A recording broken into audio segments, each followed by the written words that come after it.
28 फरवरी 2026 वो तारीख जिसने मिडिल ईस्ट का नक्शा और पूरी दुनिया की शांति दोनों हमेशा के लिए बदल दिया। सुबह के करीब 8:15 बजे थे जब इजराइल और अमेरिका ने मिलकर ईरान पर दुनिया का सबसे बड़ा हमला शुरू किया। 11 दिन बीत चुके हैं और ईरान के सर्वोच्च नेता अयातुल्लाह खमेनी मारे जा चुके हैं। Iranian state media has confirmed the death of the country's supreme leader, Ali Khamenei. Khamenei's daughter, grandchild and 2 other family members were also killed in the strikes. और दुनिया तीसरे विश्व युद्ध की दहलीज पर खड़ी है। आखिर इस युद्ध की आग कहां तक जाएगी?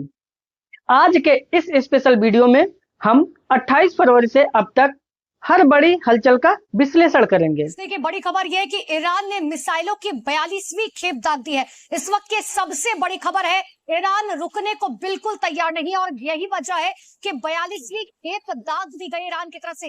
कई मिसाइलों से इजराइल पर लगातार ताबड़तोड़ हमले। युद्ध की शुरुआत बेहद घातक थी। इजराइल के करीब 200 लड़ाकू विमानों ने ईरान के लगभग 500 से अधिक ठिकानों पर एक साथ निशाना बनाया। ईरान, कोम और इस्फहान जैसे बड़े शहरों में धमाकों की गूंज सुनाई दी। इस हमले का सबसे बड़ा लक्ष्य था ईरान के सर्वोच्च नेता अली खमेनी। रिपोर्ट के मुताबिक पहले ही दिन हवाई हमले में खमेनी और ईरान के रक्षा मंत्री समेत कई सैन्य कमांडर मारे गए। यह दशकों में पहली बार था जब ईरान की सत्ता के शीर्ष को सीधे तौर पर खत्म कर दिया गया। लेकिन ईरान खामोश नहीं रहा। अयातुल्लाह खमेनी की मौत के बाद उनके बेटे मुज्तबा खमेनी को ईरान का नया सर्वोच्च नेता घोषित कर दिया गया।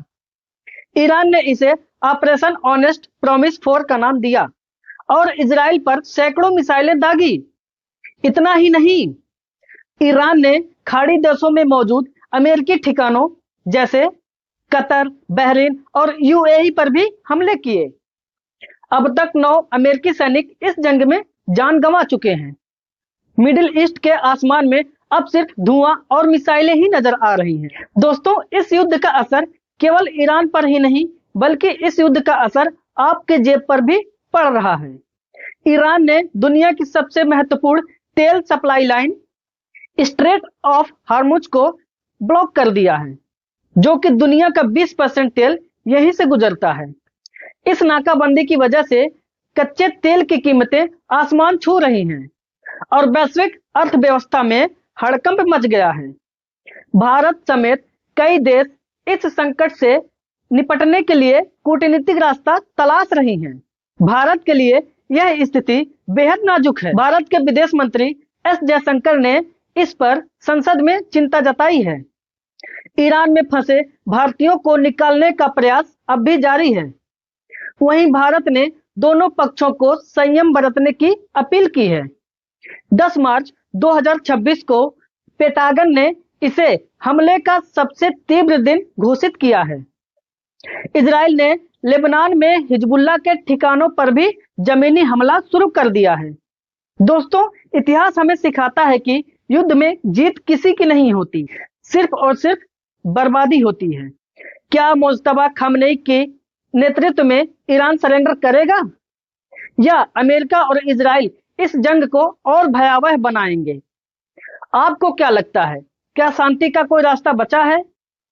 अपनी राय कमेंट बॉक्स में जरूर बताएं और ऐसे ही गहरे विश्लेषण के लिए हमारे चैनल को जरूर सब्सक्राइब करें। जय हिंद।